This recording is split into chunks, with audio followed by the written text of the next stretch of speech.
Baik, bismillahirrahmanirrahim. Assalamualaikum warahmatullahi wabarakatuh. Dan salam sejahtera buat kita semua. Kali ini saya akan melanjutkan pembahasan tentang apa yang saya sampaikan sebelumnya, yaitu tentang lahirnya perjanjian. Dan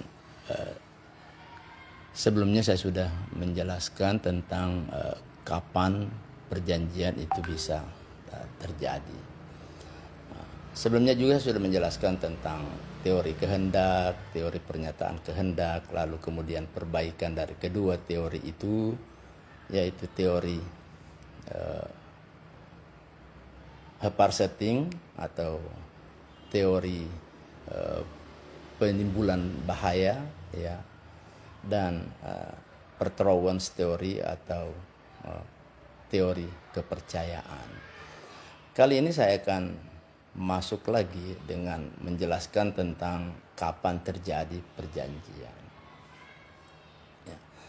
Untuk menjelaskan ini saya harus memberikan contoh lebih dulu. Ya, misalnya kalau A melakukan penawaran ya, kepada B, maka perjanjian itu terjadi kalau B menerima baik atau ada akseptasi dari penawaran itu. Misalnya A mengatakan atau saya mengatakan, Bapak mau membeli motor saya seharga sekian juta rupiah. Oh iya, saya setuju dengan harga itu. Maka dengan adanya akseptasi dari penawaran itu, maka perjanjian itu sudah terjadi. Jadi kalau melihat dari contoh itu, kita bisa berkesimpulan bahwa saat yang penting untuk terjadinya perjanjian itu adalah saat akseptasi atau saat penerimaan dari penawaran.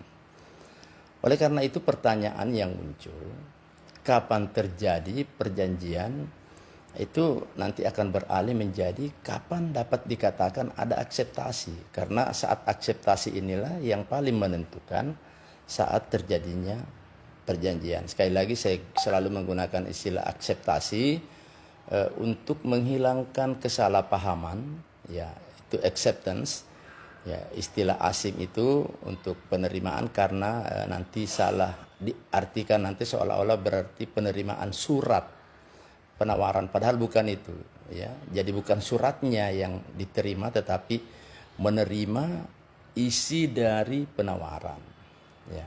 Jadi menerima suratnya belum tentu menerima isi penawaran, karena isi penawarannya biasanya mencantumkan tentang syarat seperti itu. Jadi kalau suatu transaksi dilakukan secara lisan, ya, ataukah dilakukan melalui telepon, tentu tidak ada masalah seperti yang saya katakan sebelumnya. Karena saat akseptasi itu atau penerimaan itu diucapkan, ya, ini dalam praktek itu sama dengan pada saat penawar mengetahui adanya akseptasi. Misalnya kalau kita ke pasar atau berhadapan langsung, berapa harganya mobilmu? Ya, oh 200 juta, oke, ya. Pada saat itu, ya, orang yang menawarkan sudah tahu bahwa si penerima penawaran itu atau pihak lawan ini itu sudah menerima penawaran. Jadi itu mungkin tidak ada masalah. Tetapi bisa menjadi masalah, ya, kalau mengenai saat terjadinya perjanjian ini, kalau kedua belah pihak itu berjauhan tempat. Misalnya saya di Makassar dan pihak lain itu ada di Pulau Jawa, apakah di Jakarta atau di Yogyakarta, dan komunikasinya tidak dilakukan secara langsung misalnya dengan telepon, tetapi itu dilakukan dengan surat atau mungkin dengan telegram atau bisa juga dengan WA, gitu ya, karena bisa jadi jaringan yang menjadi jelek sehingga saat terjadinya perjanjian itu menjadi tidak secara kontan atau secara tunai pada saat itu. Saya berikan contoh, ya, untuk hal ini.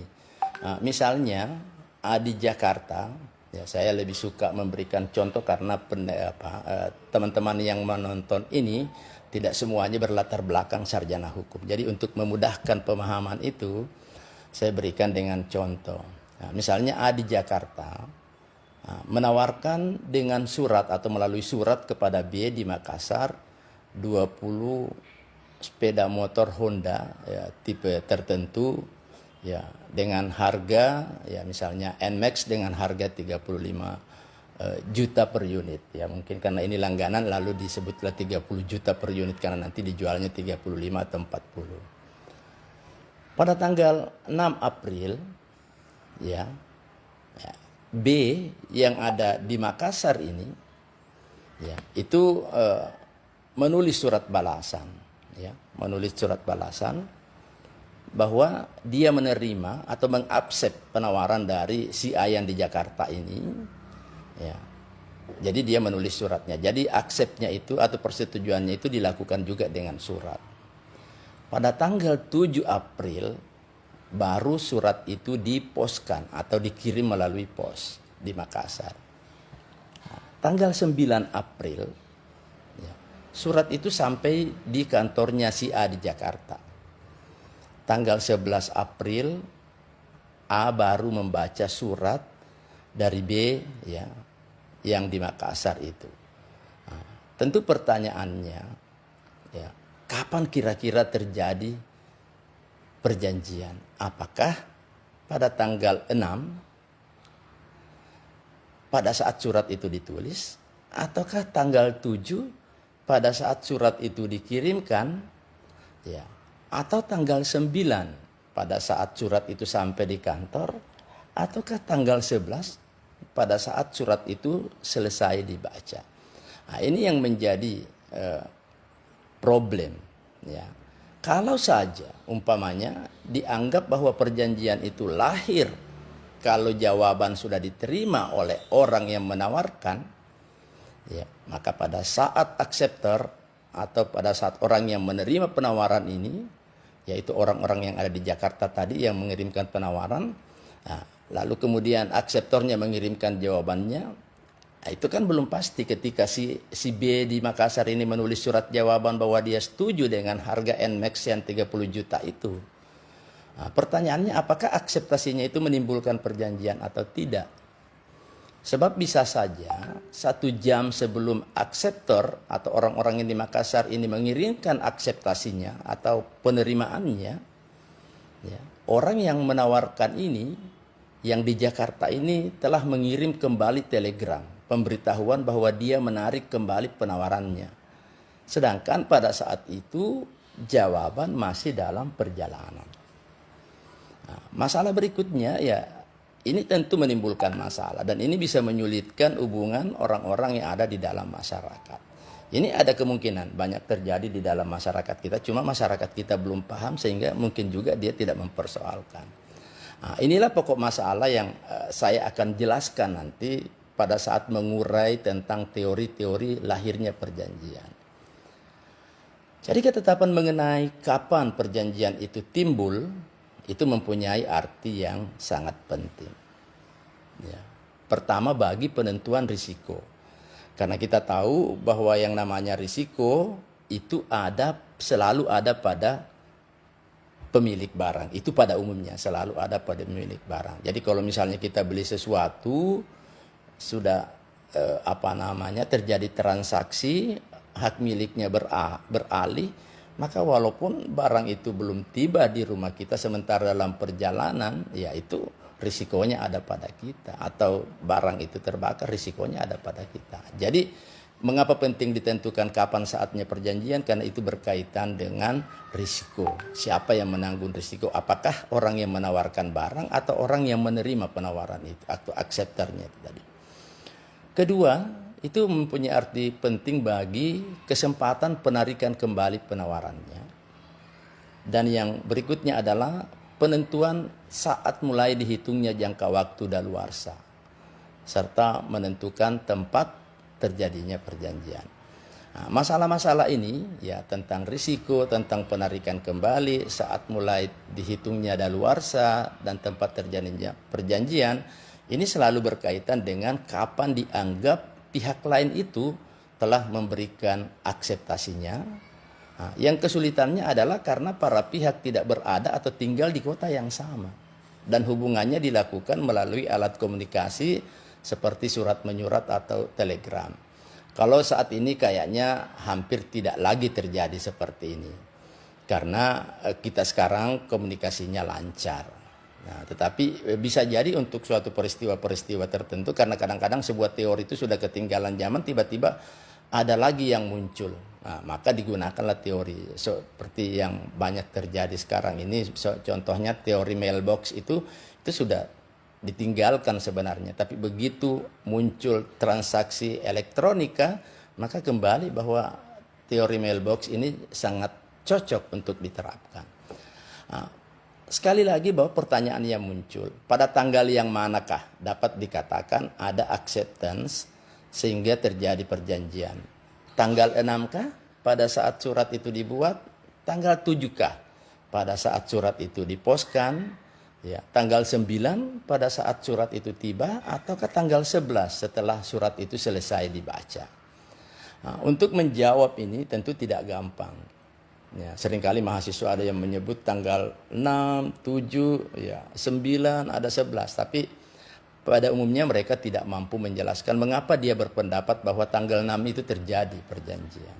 Tanggal 7 itu terjadi perjanjian. Tanggal 9 itu terjadi perjanjian. Mereka hanya menyebut tanpa dasar teori yang cukup.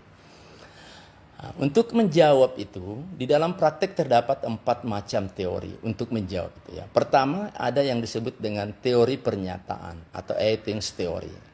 Ya. Teori yang kedua ada yang disebut dengan teori pengiriman atau verzending theory. Ini semua bahasa Belanda.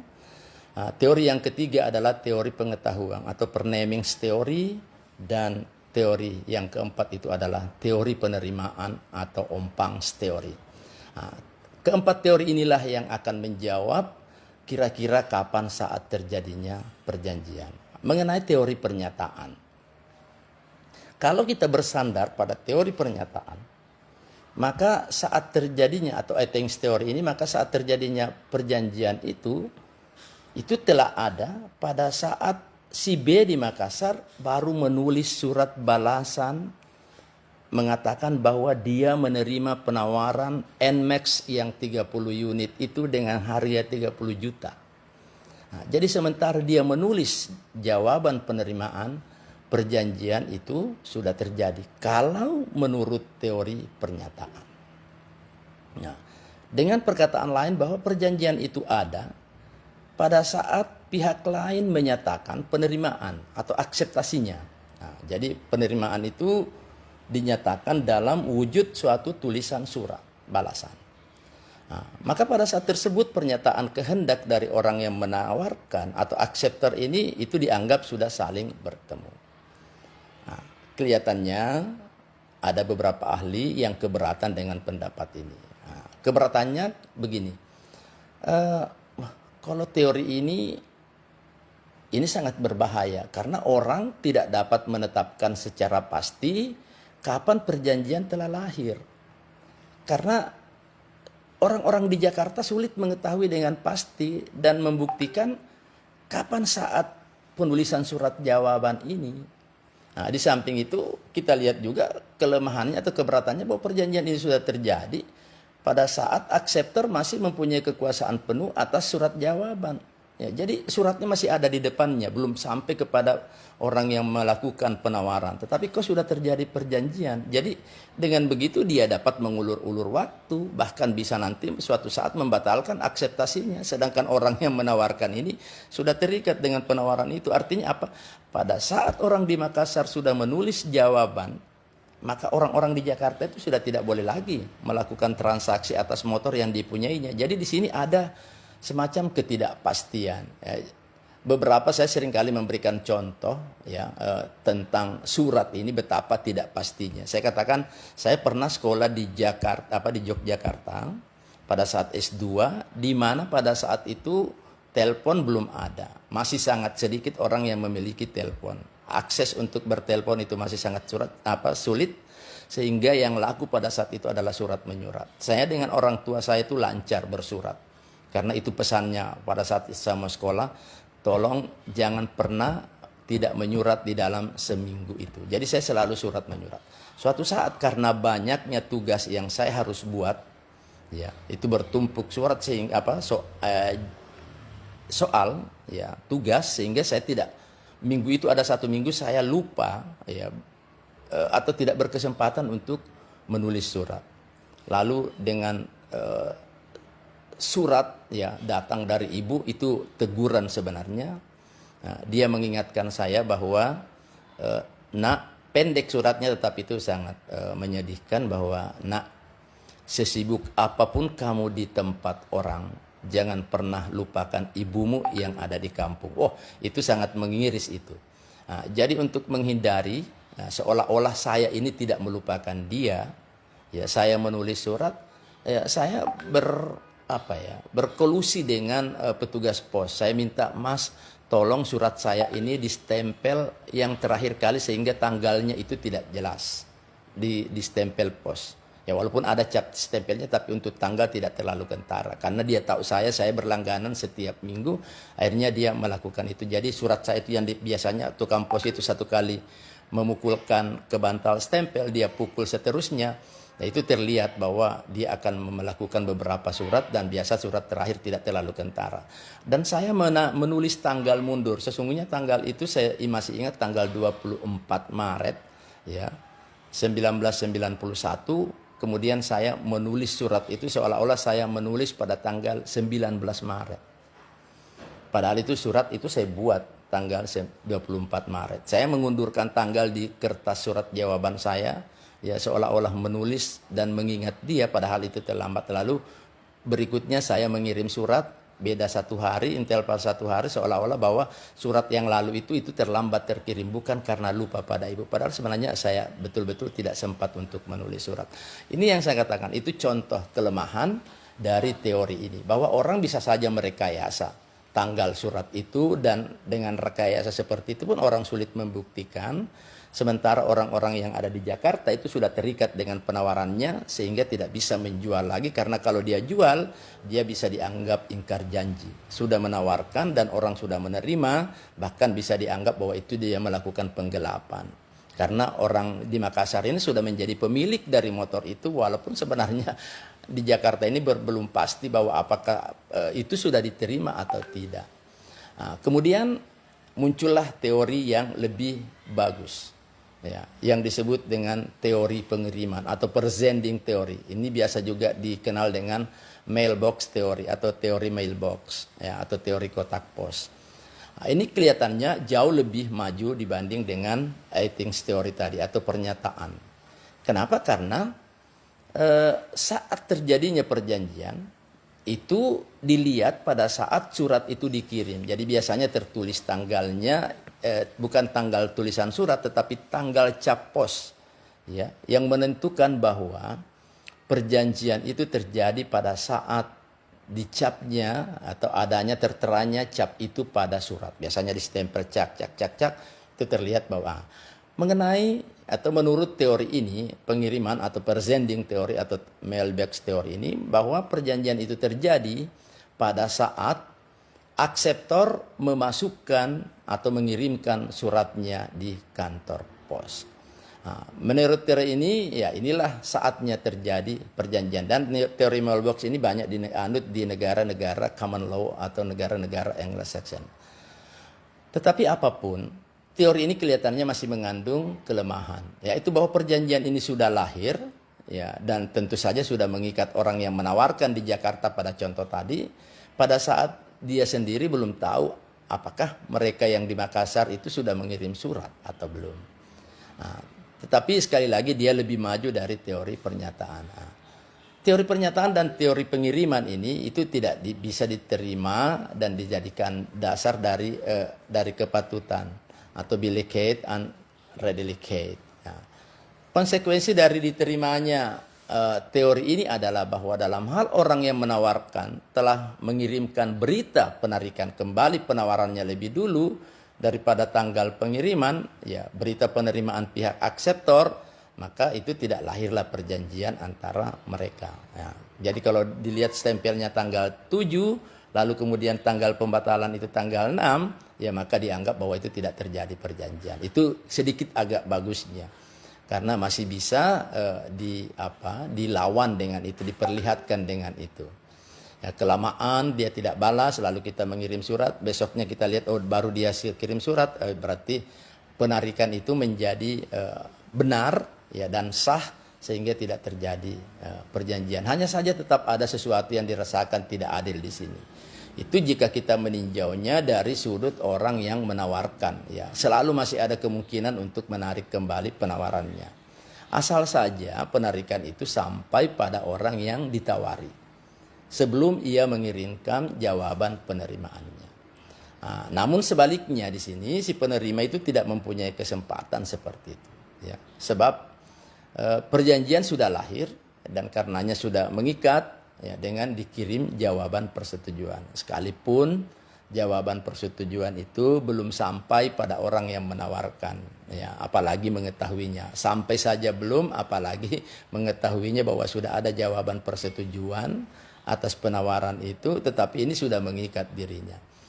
Nah, lalu tentu orang tidak puas dengan itu. Muncullah teori baru yang disebut dengan teori pengetahuan.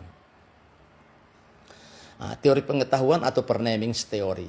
Nah, berdasarkan kelemahan tadi, ya untuk mengatasi kelemahan teori itu, dari terutama teori pengiriman, nah, ada penyempurnaan, lalu orang mulai menggeser saat lahirnya perjanjian, ya pada saat jawaban atau akseptasi diketahui oleh orang yang menawarkan. Ya, jadi teori yang terbaru itu, pengetahuan itu bahwa ya nantilah terjadi perjanjian kalau orang yang di Jakarta ini sudah tahu, sudah membaca surat itu dan tahu bahwa ternyata yang si B di Makassar ini mau atau setuju dengan penawaran saya, barulah terjadi perjanjian. Itu inti dari teori pengetahuan atau Vernaming's teori itu. Jadi pada saat surat jawaban diketahui isinya oleh orang yang menawarkan, maka barulah perjanjian itu ada.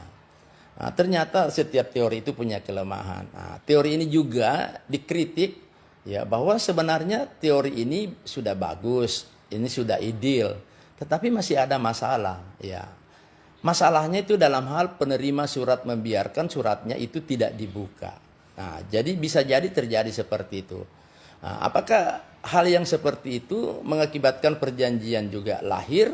Ya, malahan ya tidak pernah akan lahir gitu ya. Ya, jadi kalau tadi titik lemahnya itu ada pada orang yang menawarkan, sekarang ini titik lemahnya teori pengetahuan ini ada pada orang yang di Makassar atau orang yang menerima akseptasi. Ya, misalnya seperti ini. Ketika surat itu dikirim, ya, dikirim tadi, lalu kemudian, nah ini bisa terjadi seperti itu, ya. Suratnya sudah sampai kepada saya misalnya, ya, atau si A itu di Jakarta yang menawarkan, ya. Suratnya memang sampai dan dia sudah pegangi surat itu, tetapi dia belum membaca surat itu. Berarti kalau menurut teori pengetahuan ini belum terjadi perjanjian. Masalahnya bagaimana kira-kira kalau surat itu sampai di saat orang ini akan berangkat ke luar negeri. Taruhlah misalnya orang berangkat ke Tanah Suci. Ya. Jadi bayangkan kalau dia haji reguler itu 40 hari kan. 40 hari ini surat itu tidak terbaca, hanya disimpan di atas meja kerja, tidak pernah disentuh, tidak pernah dibaca, karena memang pada saat surat itu tiba dia sudah menuju mau masuk asrama haji. Pulang lagi dari Tanah Suci setelah 40 hari kan masih harus istirahat, capek 1 minggu itu masih baring, belum sempat buka surat itu. Sudah itu banyak lagi tamunya bercerita, sudah itu kemana lagi. Akhirnya muncul juga ketidakpastian. Nah, cuma sekali lagi ketidakpastian itu tidak lagi berada di tangan orang yang menawarkan, tetapi sekarang berada pada tangan orang yang menerima penawaran atau akseptor yang ada di Makassar. Nah, jadi kesulitannya di situ ya. Kalau yang lama tadi itu adalah pada orang yang karena kita bisa lihat bahwa dia belum pernah baca surat itu kan, dibiarkan seperti itu berarti tidak pernah akan ada perjanjian. Nah, bagaimana juga kalau misalnya surat itu menjadi hilang ya, apalagi kalau misalnya hilangnya itu di kantor pos. Nah, ini juga berarti kan perjanjian itu tidak akan pernah terjadi. Nah, lalu kemudian ini teori diperbaiki dengan teori yang terakhir, yaitu teori penerimaan atau Ompangs teori. Nah, berdasarkan teori ini bahwa tadi kelemahan kan kita lihat bahwa dia belum tahu isinya, ya nanti tahu baru terjadi perjanjian. Nah, berdasarkan teori penerimaan bahwa ini adalah jawaban atas kekurangan dari teori pengetahuan tadi, Pernamings itu ya. Nah, jadi teori penerimaan mengatakan bahwa perjanjian itu terjadi pada saat surat akseptasi yang dari Makassar ini diterima oleh orang yang menawarkan di Jakarta. Tidak ada soal dia mau baca ataukah tidak baca surat itu, jadi tidak ada urusan dengan itu. Apakah surat itu, jadi tidak peduli apakah dia sudah membaca atau tidak membaca surat itu, apakah dia membuka atau tidak membuka surat itu. Yang penting bahwa surat itu sudah sampai pada alamat si penerima surat. Ya, dan itu bisa dibuktikan dengan tanda bukti dari kantor pos bahwa atau JNE dan seterusnya seperti itu. Ya, jadi kalau sudah ada tanda bukti bahwa surat itu diterima, ya maka pada saat itu terjadi perjanjian, apakah dia sudah membuka atau tidak, apakah dia sudah membaca atau tidak. Nah, seperti itu yang dianut oleh teori penerimaan. Dan saat ini teori ini termasuk Sarjana Hukum dan Hoograad atau Mahkamah Agung Belanda pun dalam beberapa putusannya menerima teori ini. Termasuk juga kalau kita lihat di Indonesia ini menganut teori itu, bahwa bahkan penganutnya itu adalah Hoffman, menerima teori pengetahuan itu dalam wujud teori penerimaan yang objektif sebagai koreksi atas keberatan bahwa teori perjanjian itu tidak terjadi kalau akseptasi hilang. Ya, jadi kita lihat seperti itu. Jadi teori yang berkembang sekarang ini adalah teori penerimaan, ya, di mana penerimaan itu ya menjadi tanda atau syarat atau saat terjadinya perjanjian. Ya. Tadi saya sudah menyampaikan di awal apa pentingnya mengetahui saat terjadinya perjanjian. Pertama itu berkaitan dengan risiko. Nah, mengapa risiko? Karena kalau misalnya sudah terjadi perjanjian, seandainya motor yang ada di Jakarta itu belum sempat dikirim ke Makassar, lalu kemudian terbakar, ya, padahal sudah ada surat dan itu sudah dibaca, apalagi misalnya walaupun belum dibaca sudah tiba, dibaca atau tidak dibaca, kalau penganut teori penerimaan atau Ompangs, lalu kemudian tiba-tiba gudang motornya itu terbakar, maka pengusaha di Makassar yang sudah menyatakan setuju itu sudah harus membayar. Ya. Gimana bisa dibayar padahal motornya belum ada? Ya, tidak ada masalah karena perjanjiannya sudah terjadi. Di mana perjanjian sudah terjadi, maka risiko itu beralih kepada pemilik barang. Sekarang siapa pemilik barang? Ya orang yang di Makassar. Yang sudah menyatakan kesediaan berarti sudah beralih seperti itu. Inilah persoalannya. Itu berkait dengan risiko. Ya, karena dia sudah pemilik barang. Nah, tadi teorinya mengatakan bahwa pada umumnya pemilik barang itu adalah bertanggung jawab atas risiko yang timbul. Nah, tapi perlu diketahui bahwa yang namanya risiko itu tidak ada salah di situ ya. Jadi dalam bahasa yang sederhana, risiko itu adalah kerugian yang timbul bukan karena kesalahan salah satu pihak. Kita seringkali menggunakan kata risiko itu dengan tidak tepat. Kita walaupun ada salah, oh orang balapan jatuh anaknya Pak ini, oh iya patah anaknya, oh itu risikonya. Kalau orang suka balapan itu bukan risiko, karena risiko itu adalah kerugian yang timbul bukan karena kesalahan salah satu pihak. Ya, jadi kalau mau ditahu siapa yang salah ya tanya Tuhan. Itu orang lagi berlayar, mesinnya bagus, mau kapalnya bagus, dia kecepatannya tiba-tiba datang angin kencang, angin apa, terus kapalnya tenggelam, ya itu namanya risiko. Tetapi kalau kapalnya tua, lalu dia tahu ini angin kencang, dia tetap memaksakan untuk berlayar, itu bukan risiko. Itu adalah kesalahan. Ya, seringkali orang mengatakan nekat gitu ya. Itu salah juga kalau nekat, bukan risiko. Jadi risiko di sini misalnya kebakaran itu terjadi karena korsleting dari listrik, ya. Lalu ya terjadi, atau misalnya sebelah rumahnya itu yang kebakaran lalu kemudian dia kena, ya iya, bukan salahnya dia, sehingga risiko itu ada pada pengusaha di Makassar.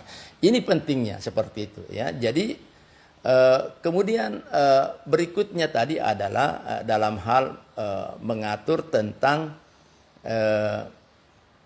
di mana terjadi perjanjian. Ya, perjanjian terjadi itu ya, ini kalau untuk kontrak-kontrak internasional ada teori yang walaupun itu lama sudah usang tetapi masih tetap dipakai, yaitu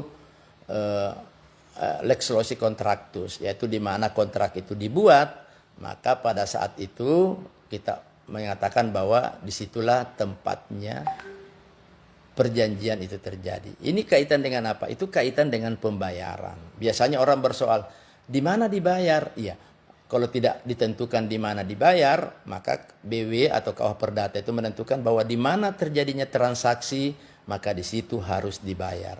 Cuma biasanya kita bertransaksinya di toko, tetapi membayarnya di rumah, apalagi kalau cicilan datang ditagih tiap hari, ya itu tidak masalah juga, karena memang kita sudah menentukan bahwa nanti ditagihnya di rumah. Tapi kalau kita tidak menentukan tempat di mana ditagih, harusnya kita yang harus datang kepada pemilik toko itu atau pemilik barang itu untuk membayar. Jadi kalau ke pengadilan mengatakan, saya tidak bayar yang mulia karena dia juga tidak datang menagih, salah kita, karena kewajiban kita menurut undang-undang kita harus datang ke toko itu untuk membayar.